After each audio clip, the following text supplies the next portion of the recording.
अजित पवारांचा कुठेतरी या शहरातला दबदबा कमी झाला आहे असं वाटतंय तुम्हाला? काय वाटतंय की सत्तेच्या चाव्या शिवसेनेच्या हातामध्ये राहतील? आता बिनविरोध नगरसेवक झाले, पूर्वीच्या निवडणुका वेगळ्या होत्या, आता दडपशाही, गुंडगिरी, पैसा हे सगळं भांडवल आहे. कसं पाहता तुम्ही सगळ्या या गोष्टींकडे? खरं तर भारतीय जनता पार्टीने उमाताई खापरे असेल त्यांच्या चिरंजीवचं तिकीट त्या ठिकाणी नाकारलं, कारण ते वारसा हक्क पुढे चालायला नको म्हणून. पण तुम्ही पुत्र आणि पुतण्या दोघांनाही प्रभाग 24 मधून लढवताय. हंबरी तुंबरी एकेरीची भाषा ही कुठल्याही राजकीय नेत्याला न शोभणारी. आता जी गुन्हेगारीला राज्याश्रय मिळतो तो राज्याश्रय कुठेतरी थांबला पाहिजे. पोलिसांच्या देखील हा राजश्रय कोणाचा मिळतोय? नाही, निश्चितपणे मी सांगतो ना, या राज्याश्रय मिळतो म्हणूनच गुन्हेगार वाढतात ना. या निवडणुकीमध्ये प्रशासकीय राजवट जी 3-4 वर्षाची होती, या राजवटीमध्ये प्रचंडपणे भ्रष्टाचार खरं तर बोकळला गेला. कारभार पाहणारे ते ट्रस्टी झालेत आणि ते स्वतःला मालक समजू लागलेत. प्रशासनाचा त्याच्यावर अंकुश नाही. आता हा राजाश्रय कुणाला मिळतो आहे पूर्णपणे शहराला माहिती आहे. कोण राजाश्रय देत आहेत, कोण सत्तेच्या माध्यमातून गुन्हेगारांना पोचण्याचं काम करतं आहे. तुम्हाला सत्ता दिली, सत्ता उभवायसाठी नाही, सत्ता लुटण्यासाठी नाही.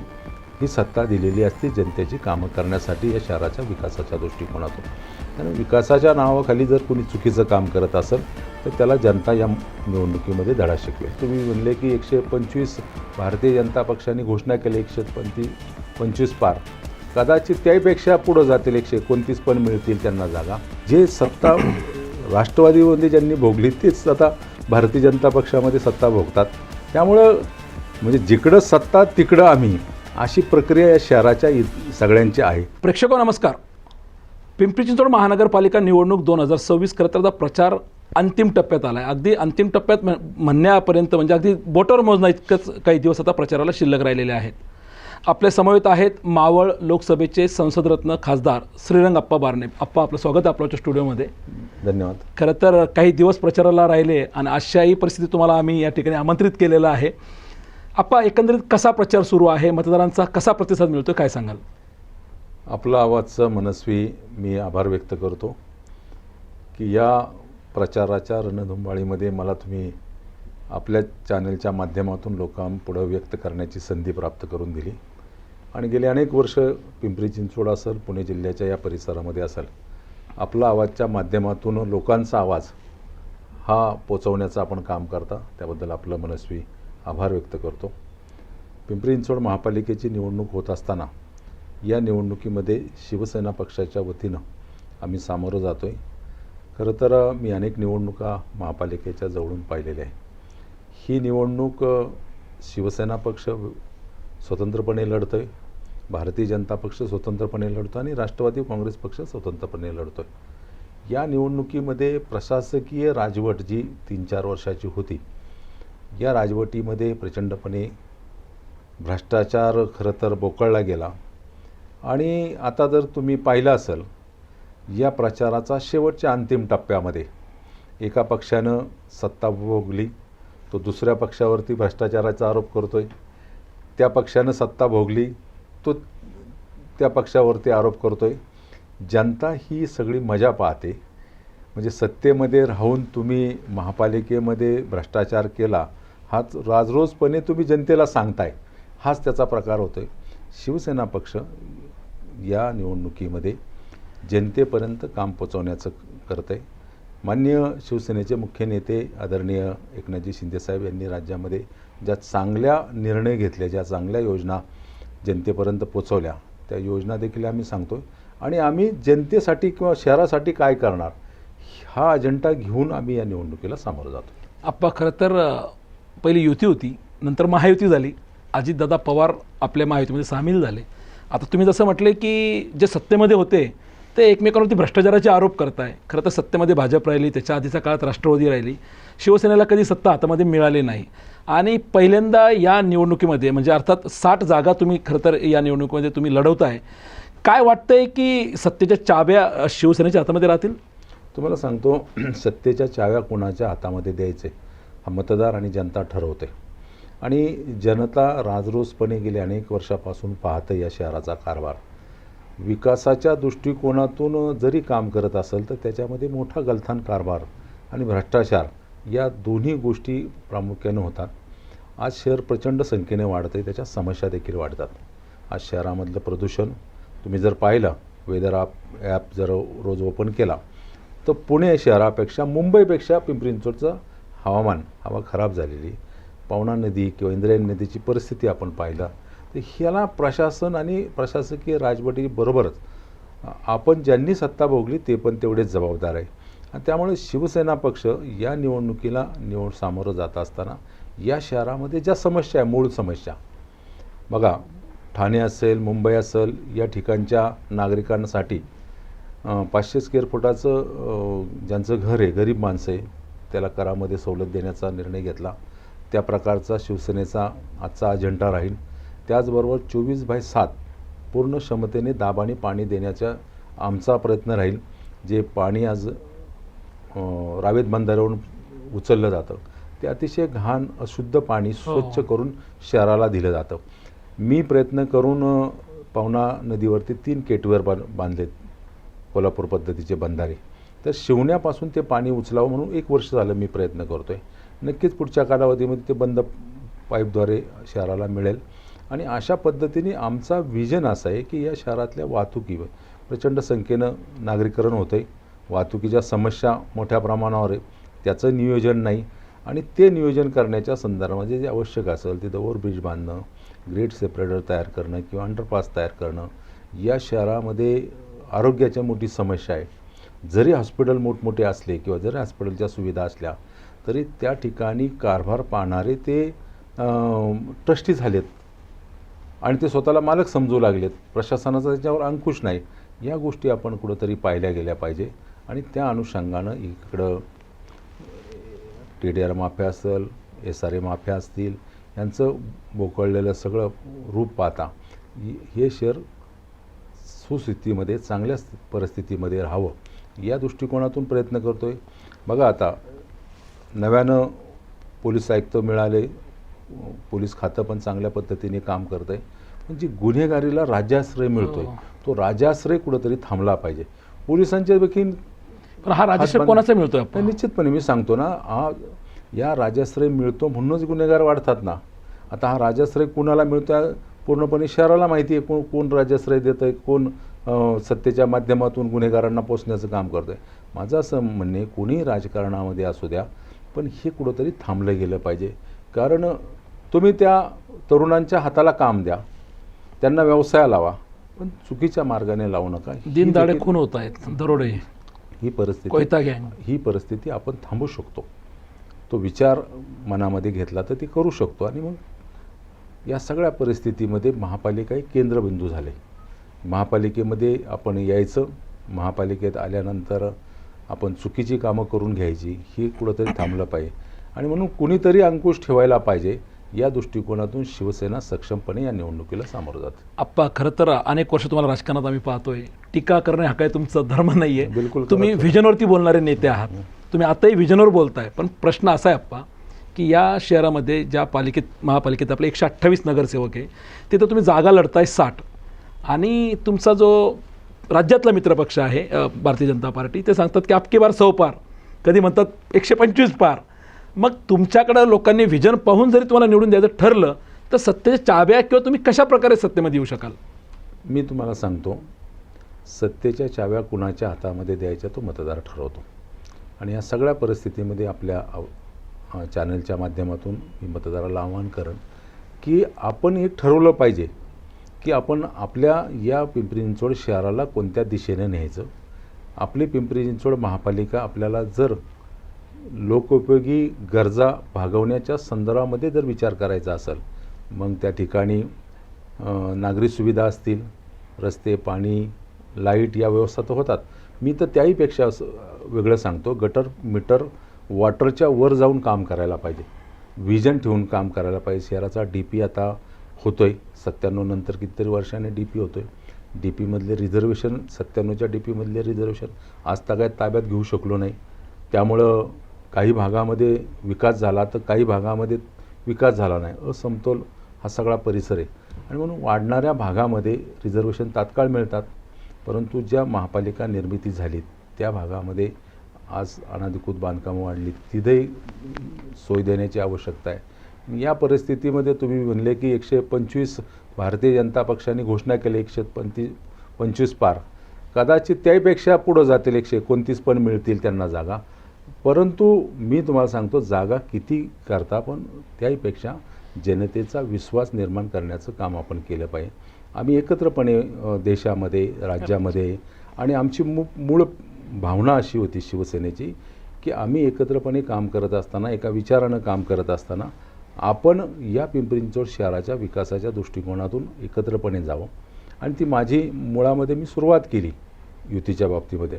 मला त्या मुद्द्यावर खरं तर आपण यायचं आहे, कारण विषय असा होता की आता निवडणूक अंतिम टप्प्यात आहे, युतीचं घोडं कुठं फिसकटलं ते विचारापेक्षा मला का विचारायचं होतं की जर हे आधीच तुम्हाला चित्र स्पष्ट झालं असतं तर कदाचित तुम्ही ज्या आज जागा 60 लढवतोय ते त्यापेक्षाही जास्त पूर्ण जागा तुम्ही क्षमतेने लढवू शकले असते का 128? मी तुम्हाला सांगतो की या बाबतीमध्ये आम्ही शेवटच्या 2-2.5 तासात युती तुटली, शेवटच्या अर्ज भरण्याच्या दिवशी. परंतु गेले 15 दिवस त्याच्या अगोदर आम्ही याबाबतमध्ये सातत्याने चर्चा करतो. भारतीय जनता पक्षाचे वरिष्ठ नेते, माझे नेते या संदर्भामध्ये सातत्यानं सांगत होते की आपल्याला युती म्हणून भारतीय जनता पक्षाबरोबर आपल्याला जायचं. तसं राष्ट्रवादी काँग्रेस पक्षाने पण आम्हाला ऑफर दिली होती, परंतु आमचं ध्येय होतं की केंद्रामध्ये, राज्यामध्ये गेल्या अनेक वर्षाचा भारतीय जनता पक्ष हा युतीतला आपला सहकारी आणि त्यांच्याबरोबर जायचं. आमचं 15 दिवसाच्या चर्चेमध्ये जमलं नाही, त्यामुळं काही चांगले कार्यकर्ते इतर पक्षामध्ये गेले, आमचेही गेले काही कार्यकर्ते इतर पक्षामध्ये, आणि आम्हालाही तेवढा वेळ मिळाला नाही. 2.5 तासामध्ये 60 जागा. कदाचित आम्ही स्वतंत्रपणे लढण्याचा निर्णय अगोदर घेतला असता, किंवा भारतीय जनता पक्षाच्या नेत्याला मी सातत्यानं सांगत होतो की तुम्हाला जर वेगळं लढायचं असेल तर तुम्ही त्या पद्धतीने सांगा, आम्ही आमचे वेगळी तयारी करतो. परंतु चर्चेचं गुऱ्हाळ सातत्यानं चालू ठेवलं आणि कुठंतरी आम्ही गाफील राहिलो. आम्ही दुसऱ्याला दोष देणार नाही, भारतीय जनता पक्षाच्या नेत्यांना किंवा त्यांना दोष देणार नाही की आम्ही घाळ राहिलो, आणि त्याचा अचूक फायदा त्यांना मिळाला. आणि 60 जागा आम्ही लढलो. पण या 60 जागेमध्ये तुम्हाला मी सांगतो, 60 जागेमध्ये आम्ही निर्णायक भूमिका घेत असताना चांगला रिझल्ट या निवडणुकीमध्ये निश्चित मिळेल. कारण शिंदेसाहेबांच्या नेतृत्वाखाली राज्यातली जनता एक वेगळा आशावाद ठेवून काम करते. शिंदेसाहेब जे निर्णय घेतलेत या राज्याच्या जनतेसाठी, महिलांसाठी, गोरगरीब माणसासाठी, त्यामुळे त्यांच्या मनामध्ये मोठा आदर माननीय एकनाथजी शिंदेसाहेब यांचा आहे. आणि मला खात्री आहे की या निवडणुकीमध्ये शिवसेनेला त्याचा फायदा होईल. आपण जे राष्ट्रवादीला जमलं, मतांचं विभाजन होऊ नये म्हणून दोन्ही राष्ट्रवादी एकत्र आली आणि तुम्ही दोन्ही समविचारी, हिंदुत्वाच्या मुद्द्यावरती चालणारी दोन्ही पक्ष, तुम्ही मात्र वेगळं वेगळं लढण्याचा निर्णय घेतला. याचा फटका कोणाला तरी एकाला बसणार हे मात्र निश्चित दिसतंय. निश्चित त्याचा फटका बसेल. कदाचित ह्या सगळ्या गोष्टी एकत्रपणे आला असतो तर एक विचारानं, चांगल्या विचारानं आम्ही जागेच्या बाबतीमध्ये कुठल्या बाबतीमध्ये अडून नव्हतो खरं तर या बाबतीमध्ये. परंतु युती व्हावी या दृष्टिकोनातून माननीय राज्याचे मुख्यमंत्री देवेंद्रजी, माझे नेते एकनाथजी सातत्यानं या बाबतीमध्ये सकारात्मक होते आणि युती व्हावी ही आमची देखील भूमिका होती. झाली नाही, आता त्यावर जास्त बोलणं उचित ठरणार नाही, आता त्याचं पुढं गेलेलो आहे आपण. परंतु महापालिकेच्या या निवडणुकीला शिवसेना पक्ष हा स्वतंत्रपणे 60 जागेवर निवडणुकीला सामोरं जात असताना अतिशय चांगल्या प्रकारचा रिझल्ट या निवडणुकीमध्ये मिळेल असा मला आत्मविश्वास वाटतो. आणि आमचा विजन हा विकासाचा आहे, टीकेचा नाही. आम्ही कुणावर टीका करणार नाही, टीका करत नाही, किंवा रडगाणं देखील गात नाही. आम्ही युती झाली नाही, हे झालं नाही, आम्ही त्याच्या बाबतीमध्ये चकारी शब्द महापालिकेच्या या कुठल्याही सभेमध्ये काढत नाही किंवा त्याविषयी बोलायचं आम्ही टाळतो. आम्हाला विजनवरती बोलायचं, विकासावरती बोलायचं. गेले 40 वर्ष या पिंपरी चिंचवड नवनगर विकास प्राधिकरणाने ज्या जागा संपादित केल्या होत्या त्या शेतकऱ्यांना 12.5% परतावा देण्याचं कुणी धाडस केलं नाही. अनेक मुख्यमंत्री झाले, अनेक नेते मिरवतात या शहरामध्ये, पण ते धाडस खरं तर माझ्या प्रयत्नातून एकनाथजी शिंदेसाहेबांनी केलं. जवळपास 48 हेक्टर जागा, 6.25% म्हणजे दुबार चटई, वाढीव चटई क्षेत्राच्या माध्यमातून 12.5%च्या हिशोबाने ते त्यांना देण्यात आले. आज आपण जो पाहता चापेकर स्मारकाला 68 कोटी रुपये शासनाचं मंजूर केले. पहिला 13 कोटीचा हप्ता नगर विकासच्या माध्यमातून दिला गेला. काम करत असताना दूरदृष्टीने केलेले. 3रा-4था ट्रॅक रखडला होता, राज्य सरकारचे निम्मे पैसे हवे होते.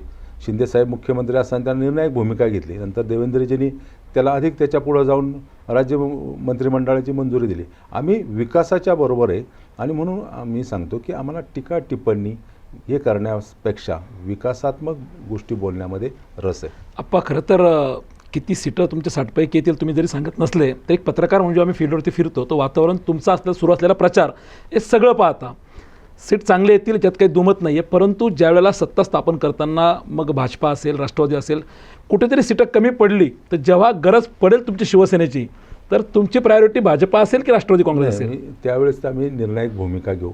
त्यावेळेसची काय भूमिका राहील पक्षाचे नेते वरिष्ठ नेते त्या संदर्भामध्ये भूमिका घेतील. स्थानिक पातळीवरती जरी मी पक्षाच्या सगळ्या या भूमिकेशी समर्थ असलो तरी शेवट पक्षाला एक वरिष्ठ नेते असतात त्यांचा विचारविनिमय करून त्यांचा सल्ला घेऊन त्या बाबतीमध्ये पुढचा निर्णय होईल. आपण 2017 नंतर 22ला निवडणुका लागणं अपेक्षित होत्या. 22च्या निवडणुका थेट 26पर्यंत येऊन ठेपल्यात. 9 वर्ष हा सगळा काळ गेलेला आहे. दरम्यान एक श्रीमंत महानगरपालिकाशी आपल्या महापालिकेची ओळख होती जिच्या हजारोंच्या ठेवी होत्या त्याही मोडल्या गेलेल्या आहेत. आज महापालिका कर्जबाजारी झालेली आहे. कसं पाहता आहे की कोणी ही महापालिका ओरमाडून खाल्ली? भ्रष्टाचाराचा भस्मासूर कोण होता? अजितदादांनी थेटपणे आरोप केलेले. तुम्ही कसं पाहताय? तुम्ही मतदारांपर्यंत काय तुमचं अपील कराल? मी या दृष्टिकोनातून एक पाहतोय की प्रशासकीय राजवटीमध्ये सर्वाधिक मोठा भ्रष्टाचार आणि गलथान कारभार झाला. त्याच्यावर आम्ही अनेक वेळा महापालिका आयुक्तांना पत्रव्यवहार देखील केलेला आहे. आणि महापालिकेच्या करारातून येणारा पैसा हा करदात्याचा पैसा असतो. त्याचा योग्य उपयोग व्हावा. मी एक उदाहरण म्हणून तुम्हाला सांगतो. 650 कोटी रुपयाची निविदा काढली या शहरातील रस्ते स्वच्छ करण्याच्या संदर्भामध्ये. या शहरामध्ये जे प्रदूषण आहे त्या हवेमध्ये पाण्याची फवारणी करण्याच्या संदर्भामध्ये. आज शहरातल्या कुणी नागरिकांनी सांगावं की कुठल्या गाड्या तुम्हाला स्वच्छतेच्या बाबतीमध्ये रस्त्यावर फिरताना दिसतात का? मग हे 650 कोटी रुपये कोणाच्या घशामध्ये गेले? कोण याचा खरं तर पाठीराखा होता? हे देखील आपण तपासलं गेलं पाहिजे. त्याचबरोबर जी कामं काढली गेली की जी स्मार्ट सिटीच्या नावाखाली मोठे रस्ते अरुंद करण्याच्या संदर्भामध्ये छोटे रस्ते करण्याच्या संदर्भामध्ये प्राधिकरणी एरियामध्ये मोठे रस्ते होते चांगली झाडं होती ती तोडून खरं तर रस्ते कमी करण्याच्या संदर्भामध्ये मोठे मोठे फुटपायरी करण्याच्या संदर्भामध्ये जे छोटे विक्रेते बसतात त्यांना आणखी जागा उपलब्ध करून देण्याच्या संदर्भामध्ये हा उपाय केलेला आहे. म्हणजे जिथं नव्हता तिथं खर्च करण्याचं काम. अगदी CCTV कॅमेरे जिथं नव्हता आता किती CCTV मध्यंतरी मी त्याचं रिव्हिजन घेतली. महापालिका आयुक्त पोलीस खात्याचे सगळे पोलीस खाते महापालिकेला दोषी ठरवतात की ज्यांनी अजून कॅमेरे चालू नाही चौकामध्ये त्याच्यामुळं आम्ही या संदर्भामध्ये पुढं जाऊ शकत नाही. त्यामुळे हा सगळा गलथान केबल टाकणे असेल कॅमेरे लावणे असेल नको तिथं अनावश्यक खर्च केला आणि म्हणून कर्जरोखे महापालिकेला घ्यावे लागले. त्याला सर्वस्वी पुन्हा आरोप करण्यापेक्षा प्रशासन जबाबदारी हे मी तुम्हाला सांगतो. पण आपण तुम्ही विजनवर बोलताय ज्या पद्धतीने महापालिका ओरमाडून खाल्ली गेली भ्रष्टाचार मोठ्या प्रमाणात झाला. मग तो प्रशासकीय काळात असेल किंवा सत्ताधाऱ्यांचा असेल ते जनता ठरवली या निवडणुकीमध्ये. पण तुम्ही ह्या संपूर्ण भ्रष्टाचाराची चौकशी करण्याची काही मागणी करणार आहात? हो मी अनेक वेळा या संदर्भामध्ये मी स्वतः पत्र दिलं. तुम्हाला माहिती असेल आम्ही बरोबर असताना देखील मी स्वतः EDला देखील पत्र दिलं. त्यामुळं ते पुढं काही झालं नाही.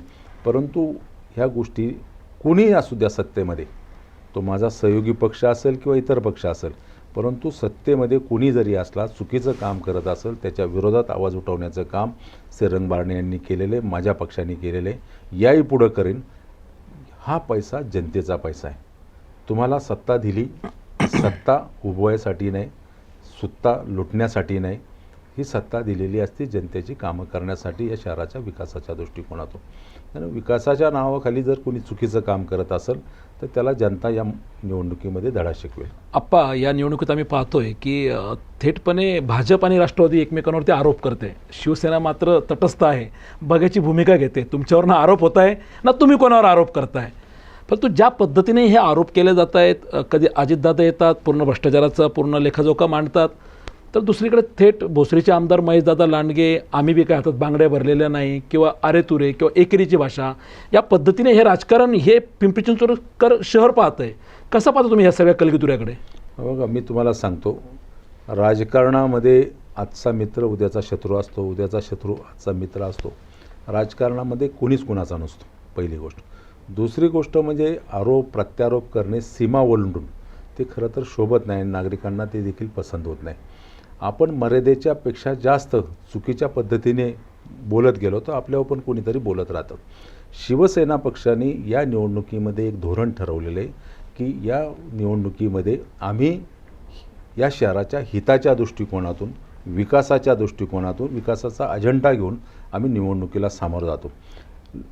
या शहरामध्ये जे आरोप करतात, राष्ट्रवादी भारतीय जनता पक्षावर आरोप करत असेल किंवा भारतीय जनता पक्ष राष्ट्रवादीवर आरोप करत असेल, काही स्थानिक नेते एकमेकावर आरोप करत असेल, पण याच्यातून मतदाराची करमणूक होते, शहराच्या नागरिकांची पण आपण करमणूक होते, पण संस्कृतीचा भाग कुठेतरी, संस्कृतीचा भाग कोणी सोडला नाही पाहिजे. खरं तर खालच्या पातळीला आरे म्हणलं तर त्याला कार्य म्हणतात, पण आपण या बाबतीमध्ये व्हिजनवर जर बोललो, आज महापालिकेच्या निवडणुकीचा प्रचार वेगळ्या दिशेला गेला खरं सांगतो, कारण दोन्ही पक्षातून व्हिजनवरती कुठल्याही प्रकारचं बोललं जात नाही. पाठीमागं काय झालं, पाठीमागं काय भ्रष्टाचार झाला, कुणी काय केलं याच्यावरती टीका टिप्पणी चाललेली. तुम्ही विकासावरती बोला. या शहरामध्ये येणाऱ्या ट्रॅफिकची समस्या, केंद्र सरकारच्या माध्यमातून मेट्रो आम्ही या शहरामध्ये आणतोय, त्याचं जाळं पसरवतं आहे. शहरामध्ये अरुंद रस्ते रुंद करण्याच्या संदर्भामध्ये, या शहरामध्ये पाण्याची समस्या, आज आपण 10 MLD अतिरिक्त पाणी मुळशी धरणामध्ये, त्यातले 5 MLD पाणी मी या शहरासाठी मागणी केलेली आहे, 5 MLD पाणी मिळावं. ती 5 MLD जर पाणी मिळालं तर किवळ्यापासून तर सांगवीपर्यंत, मग मध्ये वाकड, पुनवळे, थेरगाव या सगळ्या भागाला ते 5 MLD पाणी मिळेल. स्वच्छ पाणी या शहराला आज पण मिळत नाही. आज जर शहरातला कुणी नागरिक रावेत बंधाऱ्यावर जाऊन पाहिलं की तुम्ही काय पाणी पिता, कोणत्या दर्जाचं पाणी पिता, तर तुम्हाला जाणवून पिंपरी-चिंचवड महापालिका गटर मिश्रित पाणी हे शुद्ध करून नागरिकांना पाजते. त्याच्यावरती कुणी बोलत नाही. या शहरामध्ये नद्यांची काय परिस्थिती झालेली, आपण DPR केलेला आहे, केंद्र सरकार राज्य सरकारने मंजुरी दिली, परंतु प्रशासन त्याच्यामध्ये कुठंतरी कमी पडत आहे, त्याच्यावर कुणी बोलत नाही. पवना नदी, इंद्रायणी नदीचा उगम हा मावळमधून आहे. उगमापासून नदी स्वच्छ करण्याची आम्ही त्याच्यामध्ये पुढाकार घेतला, 2 वर्ष त्याच्यावर काम करतोय. उदयजी सामंत, माननीय शिंदेसाहेब मुख्यमंत्री असताना उदयजी सामंत यांना त्यांच्यासाठी नेमलं. जेवढं केमिकल मिश्रित पाणी त्याच्यावरती जवळपास या भागामध्ये 40 STP प्लॅन्ट उभं करण्याच्या संदर्भामध्ये PMRD, PCMC, PMC यांना एकत्रपणे करून पूर्ण नदी स्वच्छ करण्याची प्रक्रिया करण्याबाबत माननीय शिंदेसाहेबांनी पुढाकार घेतला. आम्ही ह्याच्यावर व्हिजनवरती बोलतो आहे, आणि म्हणून कोणी पक्षाने तुम्ही व्हिजनवरती बोला. निवडणुकीमध्ये करमणूक करणं तेवढा एक प्रक्रिया होती, पण नागरिक त्याला मताच्या रूपाने बदलतील असं मला वाटत नाही. आप्पा 92 ते साधारण 2017पर्यंत राष्ट्रवादी काँग्रेसचा हा बालेकिल्ला राहिलेला आहे. जवळपास 22-23 वर्ष सत्ता त्यांची राहिली. 17 ते 22 पुढच्या काळामध्ये भाजपकडे सत्ता गेली. खरं तर मूर्ती घोटाळ्यासारखा एक घोटाळा पुढे आला आणि राष्ट्रवादीची सत्ता गेली, आणि आज तर करोडो रुपयांची आपण घोटाळ्याची यादी सगळी समोर पाहतोय. जवळपास 60,000 कोटी आत्तापर्यंत आपल्या त्या ठिकाणी मांडले गेले. जे काही आपल्याकडे दरवर्षाचं आपण ज्याला म्हणतो की एक बजेट असतं ते मांडलं गेलं. आपण तुम्ही 87 पासून सगळ्या निवडणुका पाहताय, तुमच्या बंधूंच्या वेळेस तुम्ही या निवडणुका डोळ्यांनी पाहिले, तुम्ही नगरसेवक राहिलेला आहात.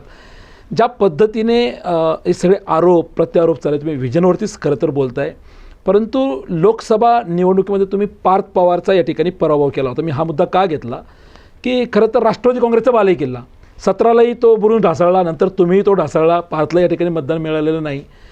आता राष्ट्रवादीवरती आरोप झाले, भाजपवरती आरोप झाले, आता शिवसेना एकमेव पक्ष याच्यामध्ये निवडणूक लढतोय. काय वाटतंय तुम्हाला की तुम्हाला मतदारांनी फक्त व्हिजन याच मुद्द्यावरती निवडून द्यावं, की ज्या पद्धतीने तुम्ही लोकप्रिय खासदार म्हणून मावळचे आहात म्हणून तुमच्या हातात सत्तेच्या चाव्या द्याव्यात? थोडं शहराच्या बाबतीमध्ये राजकीय परिस्थिती तुम्हाला सांगतो. या पिंपरी-चिंचवड महापालिकेची निर्मिती झाल्यानंतर पहिल्यांदा 86 साली निवडणूक झाली आणि काँग्रेस पक्ष त्याच्यामध्ये सत्तेमध्ये आला. तदनंतर दुसऱ्या निवडणुका झाल्या, त्यावेळेस 92ला काँग्रेस पक्ष सत्तेवर आला. त्याच्यानंतर काँग्रेस पक्षाची सत्ता राहत असताना नंतरच्या काळामध्ये 2002मध्ये राष्ट्रवादी काँग्रेस पक्ष याच्यामध्ये काँग्रेस आणि राष्ट्रवादी काँग्रेस पक्षाची एकत्रपणे सत्ता स्थापित झाली महापालिकेमध्ये वेगळा झाल्यानंतर. आणि त्यानंतरच्या कालावधीमध्ये जर पाहिलं 17ला भारतीय जनता पक्षाची सत्ता आली. पण 86 पासूनचा आतापर्यंतचा जर आपण जे लोकप्रतिनिधी त्यांचा जर कार्यकाल पाहिला तर चेहरे तेच दिसतात. म्हणून म्हटलं लोकप्रियता आपली. त्यामुळं मी तुम्हाला सांगतो, काँग्रेसमध्ये असू द्या, राष्ट्रवादीमध्ये असू द्या किंवा भारतीय जनतामध्ये, आता भारतीय जनता पक्षाचा मूळ कार्यकर्ता शोधावा लागतो, जो कॅडर कार्यकर्ता आहे. राष्ट्रवादी काँग्रेस पक्ष किंवा इतर पक्षातून आलेल्यांची संख्या भारतीय जनता पक्षामध्ये मोठ्या प्रमाणावर आहे. त्यामुळं जे सत्ता राष्ट्रवादीमध्ये ज्यांनी भोगली तेच आता भारतीय जनता पक्षामध्ये सत्ता भोगतात. त्यामुळं म्हणजे जिकडं सत्ता तिकडं आम्ही, अशी प्रक्रिया या शहराच्या सगळ्यांची आहे. शिवसेना आम्ही पण काही काळ काँग्रेसमध्ये, मी सुद्धा काँग्रेसमध्येच होतो, परंतु मूळ विचार जो असतो ना, तो विचार बरोबर घेऊन एक चांगलं काम करावं लागतं. त्यामुळं आरोप प्रत्यारोपाच्या पलीकडे जाऊन शिवसेना या निवडणुकीला वेगळ्या पद्धतीने पाहते आणि म्हणून आम्ही आरोपात गुंतलेलो नाही. आम्ही या सगळ्या प्रक्रियेमध्ये गुंतत का नाही, तर आमचे नेते आदरणीय एकनाथजी शिंदेसाहेब सातत्यानं सांगतात आम्हाला व्हिजनवरती काम करायचं. या राज्याच्या एकंदरीत परिस्थितीमध्ये चांगले निर्णय घेणारा मुख्यमंत्री म्हणून त्यांच्याकडे पाहिले जाते. नगरविकासच्या माध्यमातून स्थानिक स्वराज्य संस्थेला जास्तीत जास्त मदत करण्याचं काम कोणी केलं असेल तर शिंदेसाहेबांनी केलं, हे नाकारून चालणार नाही. आणि म्हणून व्हिजनवरती काम करतो. आता आरोप प्रत्यारोपाच्या पलीकडे तुमच्या माध्यमातून खास तरी सांगाल की आरोप प्रत्यारोपाच्या पलीकडे जाऊन आपल्याला शहराच्या विकासाच्या बाबतीमध्ये जर दोन्ही पक्ष एकामेकावर आरोप करतात, भारतीय जनता पक्ष किंवा राष्ट्रवादी, तर त्याच्या पुढं जाऊन आपण हा विचार केला पाहिजे. निवडणूक क्षणिक असते, 10-15 दिवसाची निवडणूक आहे आणि या आरोपाच्या पलीकडे जाऊन आपण सगळ्यांनी शहराच्या विकासाच्या दृष्टिकोनातून बोललं पाहिजे. माझं तर जाहीरपणे आपल्या माध्यमातून आव्हान राहील, निवडणुका येतील जातील, कुणाची सत्ता येईल कुणाची सत्ता येणार नाही, कुणी विरोधक पक्षामध्ये बसेल, परंतु शहरामध्ये जे नागरिक हे खूप मोठ्या आशेने आपल्याकडं पाहतात. 9 वर्षानंतर निवडणुका होतात आणि या 9 वर्षाच्या कालावधीमध्ये कार्यकर्त्यांनी प्रचंडपणे मेहनत घेतली, सगळ्या पक्षाच्या कार्यकर्ते, आणि कार्यकर्ता केवळ मेहनत घेऊनच इथपर्यंत पोचलेला आहे. मग त्याला खूप आशा आहे की आपण व्हिजनवरती का कुणी बोलत नाही. खाजगीत देखील बोलतात की शहराच्या विकासा दृष्टिकोनातून कुणी का बोलत नाही, आरोप प्रत्यारोपाच्या पलीकडे जाऊन बोलायला पाहिजे. ही भावना खरं तर कार्यकर्त्याची आणि मतदाराची. आप्पा, अनेक निवडणुका आपण पाहिल्या. मी खरं तर या मुद्द्यावरती का आलो की अनेक नगरसेवक ह्या निवडणुकांमध्ये बिनविरोध झाले. आता बिनविरोध नगरसेवक झाले. पूर्वीच्या निवडणुका वेगळ्या होत्या, आता दडपशाही, गुंडगिरी, पैसा, हे सगळं भांडवल आहे. कसं पाहता तुम्ही सगळ्या या गोष्टींकडे? लोकशाहीमध्ये निवडणुका बिनविरोध. नाही, तुम्हाला सांगतो, 4चा प्रभाग झाल्यानंतर 4च्या प्रभागामध्ये निवडणूक लढवण्याच्या संदर्भामध्ये कार्यकर्ते खरं तर तयार नसतात. आर्थिक त्याच्यामध्ये मोठी जळप असते आणि आर्थिक गणित कार्यकर्त्याचं, चांगल्या कार्यकर्त्याचं जुळत नाही, हे सर्वांना मान्य करावं लागेल. आणि त्या माध्यमातून तिथं कोणी उमेदवारी अर्ज नाही भरला तर त्या ठिकाणी बिनविरोध देखील निवडणूक होतात. वार्ड पद्धत होती त्यावेळेस कधी बिनविरोध निवडणुका शक्यतो होत नव्हत्या, परंतु प्रभाग पद्धतीवरती मोठा प्रभाग, तिचे 40-50 हजाराचा मतदारापर्यंत पोचणं किंवा बाकी आर्थिक झळ सोसणं, या सगळ्या प्रक्रियेमध्ये उमेदवारी अर्ज दाखल करण्यापर्यंत तो कार्यकर्ता जाऊ शकत नाही. आणि म्हणून पक्षीय राजकारण याच्यामध्ये येतं. कुठल्या तरी पक्षाचा आधार त्या कार्यकर्त्याला घ्यावा लागतो. या दृष्टिकोनातून याच्यामध्ये काही प्रभागामध्ये काही भाग त्याच्यामध्ये बिनविरोध होतात. आप्पा, खरं तर प्रभाग क्रमांक 24वरती येतो. तुमचं पुत्रप्रेम पण आहे आणि पुतण्या पण आहे, दोन्ही या प्रभाग 24मधून लढत आहे. खरं तर भारतीय जनता पार्टीने उमाताई खापरे असेल त्यांच्या चिरंजीवचं तिकीट त्या ठिकाणी नाकारलं, कारण ते वारसा हक्क पुढे चालायला नको म्हणून. पण तुम्ही पुत्र आणि पुतण्या दोघांनाही प्रभाग 24मधून लढवत आहे. मी तुम्हाला सांगतो, कोणत्या पक्षाने काय निर्णय घ्यावा त्या पक्षाचा स्वतंत्र त्यांना अधिकार आहे. माझ्या पक्षाच्या वतीनं माझे पुतणे शिवसेना पक्षाच्या वतीनं गेले 10 वर्ष निलेश बारणे त्या ठिकाणी नगरसेवक आहे आणि ते नगरसेवक असल्यानंतर साहजिकच त्यांना तो अधिकार आहे की पुन्हा त्या भागातून प्रतिनिधित्व करण्याच्या संदर्भामध्ये उभं राहणं किंवा पक्षाकडे मागणी करणं. माझा मुलगा गेले 5 वर्ष त्याच प्रभागामध्ये काम करतो आहे. आपण जर पाहिलं की महापालिकेच्या स्थापनेपासून त्या प्रभागामध्ये सातत्यानं आमचं काम राहिलेलं आहे आणि तो वारसा सातत्यानं पुढं दुसरी पिढी देखील चालू ठेवलेली आहे. त्यामुळं विश्वजित बारणे केवळ माझा पुत्र म्हणून त्याच्याकडे पाहू नका. विश्वजित बारणे युवा सेनेचा पश्चिम महाराष्ट्राचा प्रमुख म्हणून काम करतो गेले 3 वर्ष आणि पश्चिम महाराष्ट्रातल्या पुणे असेल, सांगली असेल, सातारा असेल, कोल्हापूर असेल, या जिल्ह्यामध्ये तो काम करतो. पिंपरी चिंचवड शहरामध्ये युवकांचं संघटन त्यांनी चांगल्या पद्धतीने बांधलेलं आहे आणि म्हणून पक्षाच्या माध्यमातून त्याला संधी देण्याचं काम पक्षाने केलेलं आहे. पुत्र म्हणून जर म्हणन तर मी म्हणेल की त्या भागामध्ये काम करणारा किंवा त्या भागातला मतदार पण सांगेल, काम करणारा कार्यकर्ता तो चांगला काम करतो म्हणून मतदार त्याच्याबरोबर राहतील. काय वाटतं दोन्हींचा विजयाचा विश्वास, प्रतिसाद कसा आहे? मी तुम्हाला सांगतो, आमच्या त्या माझा पुतण्या निलेश बारणे आणि विश्वजित दोघं पण या निवडणुकीमध्ये चांगल्या मताधिक्याने विजय होतील. तुम्ही विश्वजितबद्दल बोलताय, पुतण्याबद्दल बोलताय, असाच विश्वास तुम्ही जे इतर उमेदवार दिलेले शहरामध्ये त्यांच्याबद्दल वाटतोय? मला निश्चित वाटतो. आमचा शहर प्रमुख निलेश तरस निवडणूक लढवतोय. युवा सेनेचा आमचा राजेंद्र तरस, त्याचे मिसेस या निवडणुकीला आहे. सुलभाताई उबाळे आमच्या चांगल्या कार्यकर्त्या आहे, त्या या निवडणुकीमध्ये उभ्या आहेत. त्यामुळं असंख्य कार्यकर्ते, चांगले कार्यकर्ते या निवडणुकीमध्ये उभे राहतात. आमचा माऊली जगताप म्हणून युवा सेनेची जबाबदारी सांभाळणारा तो या निवडणुकीमध्ये उभा आहे. आमचा महानगर प्रमुख या निवडणुकीमध्ये उभे आहे. बघा, निवडणुकीमध्ये ही कार्यकर्त्यांची निवडणूक आहे. स्थानिक स्वराज्य संस्थेची निवडणूक ही कार्यकर्त्यांची निवडणूक आहे आणि कार्यकर्त्यांना संधी देण्याचं काम आम्ही केलेलं आहे. या निवडणुकीच्या दरम्यान जवळपास युती तुटल्यानंतर किंवा युती तुटली म्हणणार नाही, आमचं नाही, विरोधात एकमेकांनी आपापले निवडणुकीचा निर्णय घेण्याचा ठरल्यानंतर 6-7 नगरसेवकांनी आमच्याबरोबर आले. त्याच्यातले 5 नगरसेवक आमचे निवडणुकीला उभे आहेत या निवडणुकीमध्ये, माजी नगरसेवक. त्यामुळं आम्ही पण चांगल्या कार्यकर्त्याला संधी देण्याचं काम केलेलं आहे. आम्ही किरण मोठेसारखा चांगला नगरसेवक आमच्याकडे येऊन तो उभा आहे. आमच्याकडं संध्या गायकवाड, सुरदास गायकवाड हे नगरसेवक तिथं होते, ते आमच्याकडं निवडणूक लढवतात. विजया सुतारसारखी नगरसेविका काळेवाडी परिसरातली ती निवडणूक लढवत्या. असंख्य असे कार्यकर्ते की चांगले कार्यकर्ते निवडणुकीला सामोरे जातात. शेवट मतदाराच्या हातामध्ये निवडणूक आहे आणि तो मतदार ठरवणार. पण निवडणुकीला आम्ही ताकदीचे उमेदवार या निवडणुकीमध्ये दिलेले. आपण खरं तर या निवडणुकीत आपण पाहिलं की भारतीय जनता पार्टीने जवळपास 850 लोकांच्या मुलाखती घेतल्या. त्यातल्या ज्या काही जागा ते लढवतात 120, काही मित्रपक्षाला 5 त्यांनी अर्पायला दिला आणि बराच नाराज गट त्यांच्याकडे झाला. आणि काही नाराज गट मग कोणी राष्ट्रवादीकडे गेलं, काही तुमच्याकडे पक्षप्रवेश थोडेफार प्रमाणात झाले, जास्त काही तुमच्याकडे झाले नाही आहे. पण जे या शहरामध्ये अजित पवारांचं जे काही एक दबदबा होता, एक वर्चस्व होतं, कारण अजित पवारांना खूप मोठा खिंडार त्या ठिकाणी बसला. त्यांचे अनेक माजी महापौर, उपमहापौर, म्हणजे राजू मिसाळसारखं उपमहापौर, अनेक लोक त्यांना सोडून गेले. अजित पवारांचा कुठेतरी या शहरातला दबदबा कमी झाला आहे असं वाटतंय तुम्हाला? अजित पवार हे या जिल्ह्याचे पालकमंत्री. गेली अनेक वर्ष त्यांनी देखील शहरासाठी चांगलं काम केलं. जे चांगलं आहे ते आहे म्हणावं लागेल. प्राध्यापक रामकृष्ण मोरेंच्या नंतर अजित पवारांच्या हातामध्ये सत्ता आली. काही दूरदृष्टीने निर्णय देखील त्यांनी घेतले. तदनंतरच्या काळामध्ये भारतीय जनता पक्षाची सत्ता आली. भारतीय जनता पक्षाच्या स्थानिक नेत्यांनी देखील काही निर्णय घेत असताना चांगले निर्णय घेतले. त्यांच्यावरती देखील आरोप झालेले. शेवट ही आरोपाची प्रक्रिया जर आपण बाजूला ठेवली तर शहरासाठी प्राध्यापक रामकृष्ण मोरेंनी पुढाकार घेऊन चांगलं काम केलं. अजित पवारांनी त्यानंतर सत्ता त्यांच्याकडे होती. ज्यांच्याकडं सत्ता आहे त्यांनी शहराच्या विकासाच्या दृष्टिकोनातून घेतले चांगले निर्णय. काही चुकीची कामं केली, त्यांना आम्ही देखील आरोप केले त्यांच्यावरती.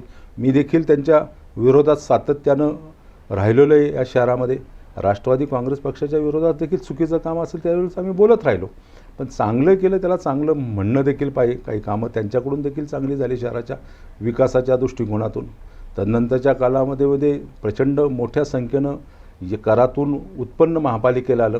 करोडो रुपयाचं बजेट महापालिकेचं वाढत गेलं आणि त्या दृष्टिकोनातून जो काम करतोय तो काम करत असताना काही चुका जर झाल्या असेल त्या चुकीला मतदार आता या निवडणुकीमध्ये माफी देणार. दबदबा कमी झाला आहे का कुठेतरी अजित पवारांचा? नाही, मी तुम्हाला सांगतो, त्यांनी ज्यांना घडवलं ते सोडून गेलेत त्यांना. नका बघा, राजकारणामध्ये स्थित्यंतरं होत जातात आणि एकाच्याच हातामध्ये चाव्या राहतील, एकाच्याच सत्ता राहील असं नाही. भारतीय जनता पक्षाची आज सत्ता आहे, कदाचित उद्या त्यांची सत्ता राहणार नाही किंवा सत्ता आली तरी त्यांच्यामध्ये अनेकांना डावललं हाही प्रकार होईल. सत्ता कुणाची येते किंवा दबदबा कुणाचा राहतो यापेक्षा तुम्ही काय चांगलं काम केलं ही जनता पाहती आणि जनता हे सगळं पाहत असताना तुम्हाला परत सत्ता द्यायची की नाही ते बी जनता ठरवते. आपण अगदी शेवटच्या प्रश्नाकडे येतो. खरं तर पिंपरी चिंचवड शहराच्या तुमच्या ज्या लाडक्या बहिणी आहे त्यांना भेडसवणारा प्रश्न म्हणजे पाण्याचा आहे. तुम्ही सांगितलं की 24/7 जे दिवसाड पाणी येतं आहे ते आपण त्यांना 24/7 देण्याचा प्रयत्न करू. खरं तर हे जे आडलं आहे हे मावळमध्ये आडलं होतं, तर गोळीबार प्रकरण सगळ्यांना ज्ञात आहे. हा जो तिढा होता, आता राज्यात सरकार तुमची आहे, केंद्रात तुमची आहे, इथंही सरकार परत राज्य म्हणजे पालिकाही तुमच्याच हातात येईल कोणाच्या तरी एकाच्या. कसं सोडवणार आहात तुम्ही? काय त्याचं नियोजन असणार आहे? बघा, मी तुम्हाला सांगतो की ज्या शेतकऱ्यांचे त्यावेळेस या सगळ्या आंदोलनामध्ये शेतकरी बळी पडले तर मोठा तीव्र खरं तर रोष हा मावळच्या जनतेचा आहे, ते नाकारून चालणार नाही. आणि मग त्याच्यावरती मार्ग काढावा म्हणून लवादाकडे तो निर्णय गेला. लवादानी देखील त्याच्यावरती निर्णय देऊन 2 वर्ष उलटलेले. की कशा पद्धतीने पाणी उचलावं. 8 महिने पवना धरणातून पाणी उचलावं, 4 महिने खालून पाणी उचलावं, असा प्रकारचा निर्णय झाला. मी ह्याच्यावरती महापालिका आयुक्तांना एक सजेशन सांगितलं की माझ्या प्रयत्नातून 3 कोल्हापूर पद्धतीचे बंधारे पवना नदीवरती बांधलेले, त्यामध्ये शिवणे या ठिकाणच्या बंधाऱ्यावरतून आपण बंद पाईपद्वारे ते पाणी उचलण्यात यावं. शेतकऱ्यांचाही तसा रोष राहणार नाही. आणि जे पाणी आता गटर मिश्रित जात आहे, पवना धरणापासून सगळे STP, सगळ्या गावांना STP हे PMRDच्या माध्यमातून उभे करावे. त्याचा खर्च PMRDने करावा, महापालिकेने त्याला सहयोग करावं. आणि आता जे पाणी रावेत बंधाऱ्यावरून उचललं जातं, घाण पाणी उचललं जातं, त्याच्यापेक्षा शुद्ध पाणी तिथून बंद पाईपद्वारे घेऊन आत्ता तरी त्या प्रश्नावरती थोडी बगल देऊन, जोपर्यंत त्या भागातले शेतकरी, त्या भागातले आंदोलनकर्ते शांत होत नाही, त्यामुळं तिथं जास्त रस घालण्यात किंवा तिथं वाद घालण्यात काही उपयोग नाही. म्हणजे मध्यस्थी मावळचे खासदार तिथले, मावळचे आमदार तिथले, तुम्ही सगळे युतीमधले. मी त्याच्यावरती बऱ्याच वेळा तोडगा काढण्याचा प्रयत्न केला, मध्यस्थी देखील केली, परंतु राज्यकर्त्याच्या हातामध्ये, कुणी स्थानिक पदाधिकारी असेल, लोकप्रतिनिधी, त्याच्या हातामध्ये तो प्रश्न राहिलेला नाही. तिथला आमदार असेल किंवा मी तिथला खासदार असेल, याहीपेक्षा तो प्रश्न खूप चिघळला गेलेला आहे. आणि तो चिघळत असताना तत्कालीन त्यावेळेस प्रशासन असतं, त्यांनी घेतलेले चुकीचे निर्णय, त्यामुळे तो चिघळला गेला आहे. त्यामुळे त्याच्यामध्ये जास्त वादविवाद करणं हे योग्य होणार नाही. मुळशी धरणातून 5 MLD पाणी कसं मिळेल, माझं तर आपल्या माध्यमातून पालकमंत्री अजितदादांना आव्हान राहील, विनंती पण राहील की आपण ते प्रयत्न करा, आपण पुण्यासाठी प्रयत्न करता ते पाणी मिळावं म्हणून. तर पिंपरी चिंचवडमध्ये आपण राजकारणाची सुरुवात केली. खरं तर पुणे तुमच्याकडे नव्हतं, पिंपरी चिंचवड तुमच्याकडे होतं. आपण पुढाकार घ्यावा, पुण्याला 10 MLD पाणी देण्यापेक्षा पुण्याला 5 MLD पाणी द्यावं, 5 MLD पाणी पिंपरी चिंचवडला द्यावं. आपण इथले पालकत्व स्वीकारले गेले अनेक वर्षापासून, आपणच पुढाकार घ्यावा. आणि जर राज्यामध्ये आपण महायुती म्हणून एकत्रपणे आहेत, तर पुणे आणि पिंपरी चिंचवड ही सावतर बहीण मानू नये. त्यामुळं पुणे आमचं आहे, पिंपरी चिंचवड बी आमचं आहे, तिथून 5 MLD पाणी मिळावं. भामासखेडवरून पाणी आपल्याला मिळते, ते पाणी काही पवना धरणातलं काही पाणी पुढचे 30-40 वर्षाचा प्रश्न सुटेल आणि शुद्ध पाणी पिंपरी चिंचवड शहराला मिळेल. त्यामुळं निवडणूक होऊन जाऊ दे, एकदा निवडणूक पार पडली तर या शहराच्या पाण्यासाठी, स्वच्छ पाणी मिळण्यासाठी सगळ्यांनी एकत्रपणे यावे. त्यामुळे भारतीय जनता पक्षाचे स्थानिक नेते असतील, राष्ट्रवादी काँग्रेस पक्षाचे नेते, खास करून मी पालकमंत्री म्हणून पालकत्व स्वीकारलं म्हणून दादांना बोलतो की दादांनी पण त्याच्यामध्ये पुढाकार घ्यावा आणि हा प्रश्न कायमचा सोडवा. आप्पा, शेवटचा एक जाताचा प्रश्न घेतो की सत्तेसाठी समीकरण ठीक आहे, चाव्या ते कोणाकडे जातील ते जनता ठरवणार आहे, परंतु तुमचा विश्वास काय वाटतं, जसं अबकी बार 100 पार, अबकी बार 125 पार, आप्पांना काय वाटतंय की किती जागा येऊ शकतील? शिवसेना या निवडणुकीमध्ये एक निर्णायक भूमिकेमध्ये राहील. येणाऱ्या महापालिकेच्या निवडणुकीमध्ये शिवसेनेची भूमिका ही निर्णायक राहील आणि कुणाच्या किती जागा येतात किंवा कुणाच्या हातामध्ये चावी राहायची हा मतदार ठरवणार आहे. ना भारतीय जनता पक्ष ठरवणार, ना राष्ट्रवादी काँग्रेस ठरवणार, ना शिवसेना ठरवणार, हा मतदार ठरवणार आहे. आणि मग तुमच्या माध्यमातून मतदार राजाला विनंती करेल की आपण ठरवा ही पिंपरी चिंचवड महापालिका ही अतिशय चांगली महापालिका, एकेकाळी आशिया खंडामध्ये श्रीमंत असलेली नगरपालिका, नंतरच्या कालावधीमध्ये प्रचंड जलद गतीने राज्यामध्ये वाढणारी महापालिका, ग्रोथनी वाढणारी महापालिका. आणि या महापालिकेला एक सुबद्ध चांगलं प्रशासनाच्या माध्यमातून कारभार करणारा चांगला कारभारी निवडावा, यासाठी आपण काय निर्णय घेणार आहे येत्या 15 तारखेला हे मतदारांनी योग्य आपल्या सद्विवेक बुद्धीला पटेल असा निर्णय घेऊन आपण चांगल्या उमेदवारांना या निवडणुकीमध्ये विजय करावं, एवढंच या निमित्तानं सांगतो. आठवून एक प्रश्न घेतो की आमदार महेश लांडगे म्हटले की खरं तर पिंपरी चिंचवड हे शहर आमचं आहे, गाववाल्यांचं, इथला निर्णय आम्ही घेऊ. इथला निर्णय म्हणजे एखाद्या घराला नळाला पाणी नाही आलं तर त्यांनी बारामतीला नाही गेलं पाहिजे. महेश लांडगेंच्या या विधानाकडे तुम्ही कसं पाहताय, योग्य म्हणताय का? नाही, लोकशाहीमध्ये बघा, लोकशाहीमध्ये प्रत्येकाला स्वातंत्र्य असतं बोलण्याचं. तसं लोकशाहीमध्ये त्या शहरामध्ये राहणाऱ्या नागरिकांना जो करदाता आहे त्यांना तो अधिकार असतो. आज या पिंपरी चिंचवड शहरामध्ये शहर प्रचंड वाढलेले, आम्ही जवळपास 40 लाखाच्या वरती गेलेले आणि राज्याच्या कानाकोपऱ्यातून, देशाच्या कानाकोपऱ्यातून अनेक नागरिक या शहरामध्ये आलेले आणि म्हणून सगळ्यांना तो अधिकार आहे. त्यामुळं कुणी असं म्हणत असेल की तो अधिकार आम्हालाच आहे, तर असं नाही होत. पण सगळ्या हा जनतेला अधिकार आहे. कुणी यावं या ठिकाणी, तेही गाववाले, तुम्ही गाववाले, राज्यकर्ते म्हणून. मी तुम्हाला सांगतो ना, 40 लाखावरती गेलेलो आहे आम्ही आम्ही जरी स्थानिक भूमिपुत्र असलो, स्थानिक भूमिपुत्रांनी या शहराच्या विकासाच्या दृष्टिकोनातून चांगलं योगदान दिलं असेल, तरी पण मी असे म्हणेल की या सगळ्या प्रक्रियेमध्ये आपण एकत्रपणे बसून सगळा निर्णय घेतलेला पाहिजे. हमरी तुमरी एकेरीची भाषा ही कुठल्याही राजकीय नेत्याला न शोभणारी आहे. ह्या लोकशाहीमध्ये डॉक्टर बाबासाहेब आंबेडकरांनी संविधानाच्या माध्यमातून प्रत्येकाला तो अधिकार दिलेला आहे आणि म्हणून मी म्हणेन की या शहरातला प्रत्येक नागरिक हा निर्णय घेण्याच्या सगळ्या प्रक्रियेमध्ये, त्यामुळे मी कुणी आहे म्हणून मी त्या प्रक्रियेमध्ये मी सर्वश्रेष्ठ आहे असं मी स्वतःला मानत नाही. खरं तर प्रेक्षको, हे होते मावळ लोकसभेचे खासदार आप्पा बारणे. खरं तर आप्पांना तुम्ही कितीही प्रश्न कशा पद्धतीने घ्या, त्याची उत्तरं तुम्हाला मिळणार म्हणजे मिळणार आणि अचूक मिळतील. प्रश्नाला बगल देणं हे आप्पाचं कधीच, आप्पा त्यापासून लांब पळालेले नाही, उत्तरं मिळत गेलेले आहेत. तर येत्या 15 तारखेला मतदान होणार आहे, 16 तारखेला निकाल लागणार आहे. खरं तर जनता या पिंपरी चिंचवडची सुज्ञ आहे. जनतेने ठरवायचं आहे की या महापालिकेच्या चाब्या कोणाच्या हातात द्यायच्या आहे. पण आपण गेल्या 8-15 दिवसामध्ये ज्या पद्धतीने प्रचार सुरू आहे, आपण पाहतो की या ठिकाणी आरोप प्रत्यारोप भ्रष्टाचार हे जे सुरू आहे, हे मात्र भाजप आणि राष्ट्रवादी काँग्रेस या दोघांमध्येही हा कलगीतुरा सुरू आहे. शिवसेना मात्र बघ्याच्या भूमिकेमध्ये आहे आणि आनंद घेते की आमच्यावर कुठल्या प्रकारचे आरोप होत नाही, पण चाब्या मात्र आमच्याकडे येतील असाही विश्वास आपण नाही. कुठेतरी आम्ही निर्णायक ठरणार आहोत, निर्णायक सीट आमचे निवडून येतील हे देखील आपण या ठिकाणी सांगितलेलं आहे. आणि प्रभाग 24मध्ये त्यांचे असणारे पुत्र आणि पुतणे दोघंही हे खरं तर ही निवडणूक लढत आहे. विश्वजितही कशा पद्धतीने पुढे जातो हे देखील पाहणं महत्त्वाचं ठरणार आहे. आपणने ज्या पद्धतीने लोकसभा निवडणुकीमध्ये आपल्या प्रतिस्पर्ध्यांना गार केलेला आहे, म्हणजे एका वारसा जो पुढे आला होता त्याला पराभूत केलं.